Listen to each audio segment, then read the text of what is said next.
Assalamualaikum warahmatullahi wabarakatuh.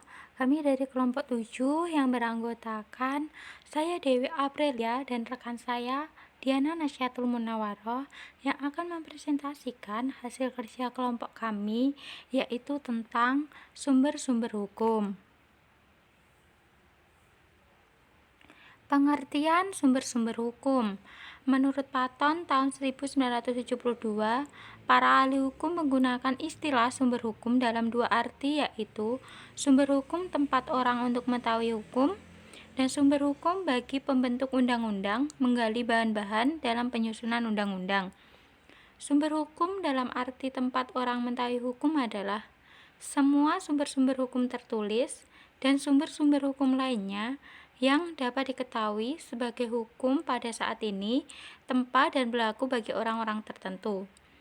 Zevenbergen sebagaimana dikutip oleh Ahmad Ali tahun 1996 menyatakan sumber hukum adalah sumber terjadinya hukum, sumber yang menimbulkan hukum.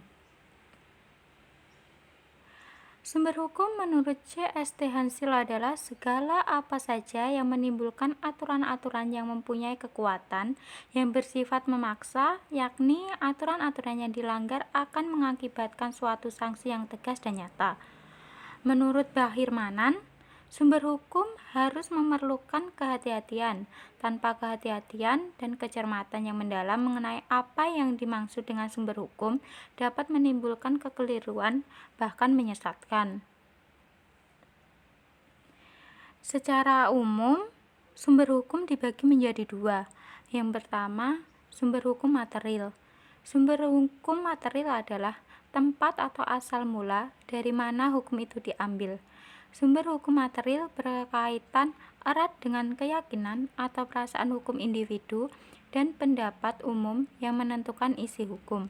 Contohnya, Pancasila sebagai dasar dan pandangan hidup.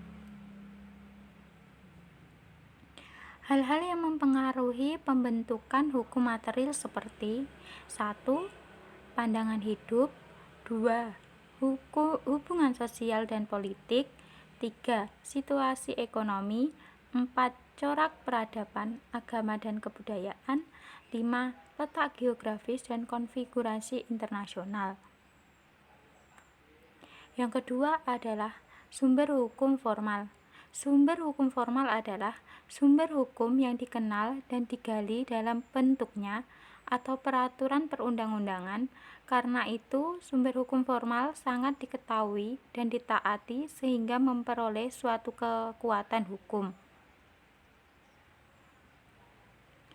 Sumber-sumber hukum formal antara lain 1. Undang-undang, 2. Kebiasaan, 3. Keputusan-keputusan hakim, 4. Traktat, 5. Sarjana hukum.